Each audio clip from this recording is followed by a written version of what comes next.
नमस्कार दर्शक बंधु पाणीपाग अपडेट रे आपनको स्वागत। दर्शक बंधु शीत दिन रे वर्षा दिनर भ्रम जहाँपाई कि सारा राज्य रे तुहा को तुहा वर्षा जनजीवन को अस्तव्यस्त कर देइथिला। चाषी कूल मध्य समस्त भाव में हताश हो पड़ती कारण बिल रे पानी जमी जाइछि एवं सुनार फसल पानी रे बुड़ी जाइछि जहाँपाई कि दर्शक बंधु चाषी कूल हताश हो पड़छि। तेबे ओइंड ओडा चलान तरफ पूर्वर आकलन करा जाइथिला कि आगामी दिन में वर्षा हेबो वर्तमान ताहा ही सफल होइछि एवं ओइंड चैनल सहित आपण जड़ित होइथिबारु आपनको बहुत बहुत धन्यवाद। तेबे आगामी दिन में मध्य आसुछि आउ थरे वर्षा। तेबे दर्शक बंधु वर्षा हेले भल नुहे कारण शीत दिन में अमल समय जदि वर्षा होउछि व्यापक क्षयक्षति होउछि। तेबे आसंत आलोचना करबा केमिति रहबा पाणीपाग स्थिति। आपण देखंतु वर्तमान रात्रि तापमात्रा यथेष्ट परिमाण में कमिबो जहाँ पाई कि प्रबल मात्रा जाड़ हेबो माने 3 दिन मध्य 2 ରୁ 4 डिग्री तापमात्रा माने सर्वनिम्न तापमात्रा कमिजिब जहाँपाई कि दिन बेला तापमात्रा कमिबा सहित शीतर प्रकोप वृद्धि पाइब। राज्यर विभिन्न अंचल में प्रबल मात्रा शीत होबार आशा रही बोली जहाँ आप आर्टिकल पढ़ी भी पारिबे। तेज दर्शक बंधु वर्तमान मिनिमम टेम्परेचर बा सर्वनिम्न तापमात्रा कमिजिब जहाँपाई कि शीत बढ़िबार पाई पाग अनुकूल हेबो। तेबे एबे आलोचना करबा वर्षा हेबो कि नाही ओडिसा रे। आपण देखंतु ओडिसा मालकानगिरी कोरापुट ता सहित आपन जेमिति रहउची रायगड़ा ता सहित गंजाम गजपति ढेंकानाल ता सहित आपणकर खोर्धा नयागढ़ पुरी जगतसिंहपुर बालेश्वर केन्द्रापड़ा मयूरभंज यार आखपाख अंचल दर्शक बंधु उत्तर आभ्यंतरीण एवं दक्षिण उपकूल ओडिशा केतक अंचल 24-25 तारिख मानक हालकारु मध्यम धरण वर्षा हेबो बोली पाणीपाग तरफ सूचना दिया जाइछि। तेबे वर्षा काहेकि हेबो आसन आलोचना करबा एई वायुर चलन माध्यम रे। तेबे दर्शक बंधु आपण जानिथिबे शीत दिन में वर्तमान जो वर्षा हला चाषी कूल तो हताश हैला ता सहित दर्शक बंधु पाणीपाग विभाग सूचना मिलिबा अनुजाई बा किछि मॉडलर सूचना अनुजाई सर्वकालीन रेकर्ड मध्य भांगीदेला एही डिसेम्बर मासरे।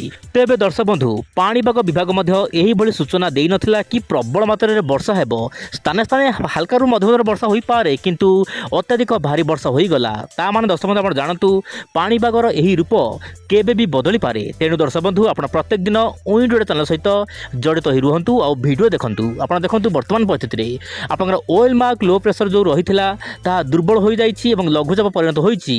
लघुचाप किछि समय पई अवपात रूप नेइथिला जहाँ पई कि प्रबल वर्षा हला ओडिशा समेत विभिन्न अंचल रे। तेबे दर्शक बंधु वर्तमान यह सामान्य उत्तर दिग को जाई कि पुण थे तळमुहा हबो माने दर्शक बंधु रिटर्न करिवार आशंका रहिछि। यार प्रभाव में ओडिशा रे हल्का फुल्का वर्षा देखिबा मिलुथिला वर्तमान पागरे परिवर्तन आसीबो दिन तापमात्रा कमिजिबो जहाँ पई कि शीतर प्रकोप बढ़िबा पई पाग अनुकूल हबो। एमिति कि ओडिशा रे केतक अंचल रे जाड़ भली समस्या सृष्टि होई पारे दर्शक बंधु। तेबे दर्शक बंधु मु आपन कहबो चाहिबी ओइंड ओडा चैनल माध्यम रे आगामी दिन में पुणी थे वर्षा हबार आशंका रही। बर्तमान आप देखो समुद्र यथेष्ट परिमाण में जलबाष्पपूर्ण वायु जाऊँगी ता सहित गोटे दुर्बल पश्चिम झड़ सृष्टि होती। पश्चिम झड़र वायु एवं समुद्र यथेष्ट परिमाण जो जलबाष्पपूर्ण वायु जाऊँगी ताहा इंटराक्ट हम माने मिश्रण हम जहाँपाई कि पुणी थे मध्यप्रदेश ता सहित छत्तीसगढ़ ओडिशा पश्चिमबंग बिहार झारखंड यही सब राज्यर स्थान स्थान हालकारु मध्यम धरण वर्षा हेबो। तेबे दर्शक बंधु चिंता करंतु नाही बहुत भारी वर्षा हबार आशंका नाही किंतु भारी वर्षा उत्तर भारत हम कारण WD आसब पश्चिम झड़ आसब आपंकर 26 तारिख पर गोटे बड़ पश्चिम झड़ आसब जहाँपाई कि उत्तर भारत में वर्षा बढ़ किंतु वर्तमान समय बंगोपसागर सृष्टि होता लघुचाप धीरे धीरे दुर्बल होगा लगी यार प्रभाव वर्तमान आंध्र प्रदेश तमिलनाडु उपर रहिबो एवं तमिलनाडु आंध्र प्रदेश ता सहित गोवा केरल में उत्तर पूर्व मौसुमी बायु सक्रिय रही कारण यही सब राज्य मानक हल्का फुल्का वर्षा रहिबो। तेबे दर्शक बंधु आप मोबाइल स्क्रीन देखंतु समुद्र जो जलबाष्पपूर्ण वायु जीव एवं पश्चिम वायु प्रभाव में ओडिशार उपकूल मुझे कहली पूर्वर ओडिशार मानचित्र माध्यम हल्का फुल्का वर्षा रहिबो। तेबे वर्तमान आपन जिले में केमिति रही पाणीपागर मिजाज आपण निश्चय उपरे कमेंट माध्यम आपनकर मत दियंतु।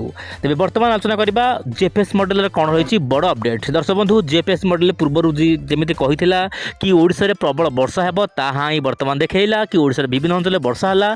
आपन सहित ओइंड ओडा चैनल मध्य आपन पूर्वर कहिथिला कि ओडिशा रे वर्षा हेबो ताहा ही वर्तमान हैला किंतु जेपीएस मॉडल वर्तमान आकलन करूछि ओडिशा रे खास वर्षा हेबार आशंका नाही। हां दर्शक बंधु जेपीएस मॉडल रे बड़ अपडेट ओडिशा रे खास वर्षा हेबार आशंका नाही किंतु मु जेमिति कहली पश्चिम वायु प्रभाव में हल्का फुल्का वर्षा रहिबो किंतु आंध्र प्रदेश तमिलनाडु गोवा केरल यार आखपाख अंचल वर्षा बढ़िबो। आपण मोबाइल स्क्रीन देखंतु ପଶ୍ଚିମ ଝଡ଼ ପ୍ରଭାବରେ ଆପଣଙ୍କର ଯେମିତିକି ରହୁଛି ମଧ୍ୟପ୍ରଦେଶ, ତା ସହିତ ଆପଣଙ୍କର ମହାରାଷ୍ଟ୍ର, କର୍ଣ୍ଣାଟକ, ତାହା ସହିତ ଉତ୍ତରପ୍ରଦେଶ, ଆପଣଙ୍କର ଉତ୍ତରପ୍ରଦେଶର ବିଭିନ୍ନ ଜିଲ୍ଲାରେ କୁଆପଥର ବୃଷ୍ଟିପାତ ହେବାର ସମ୍ଭାବନା ରହିଛି। କାରଣ ଦର୍ଶକ ବନ୍ଧୁ ପଶ୍ଚିମ ଝଡ଼ ପ୍ରଭାବ ରହିବ।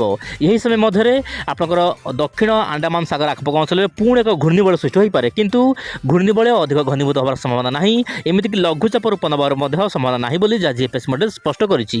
କିନ୍ତୁ ଆପଣ ମୋବାଇଲ ସ୍କ୍ରିନ୍ ଦେଖନ୍ତୁ ପାକିସ୍ତାନ ଆଡ଼ୁ ଦର୍ଶକ ବନ୍ଧୁ ପାକିସ୍ତାନ ଆଡ଼ୁ ପୁଣି ଏକ ପଶ୍ଚିମ ଝଡ଼ ଆସିବ, ଯାହା ପାଇଁ କି ଦେଶର ପାଣିପାଗ ପୁଣି ଥରେ ବଦଳି ପାରେ। ତେବେ ଆଗାମୀ ଦିନରେ ପାଣିପାଗର ଅପଡେଟ୍ କ'ଣ ରହୁଛି ଆପଣ ନିଶ୍ଚୟ ପରେ ୱିଣ୍ଡୋ ଚ୍ୟାନେଲ ସହିତ ଜଡ଼ିତ ହୋଇ ରୁହନ୍ତୁ। ଆଜି ପାଇଁ ଏତିକି। ନମସ୍କାର, ଜୟ ଜଗନ୍ନାଥ ଦର୍ଶକ ବନ୍ଧୁ।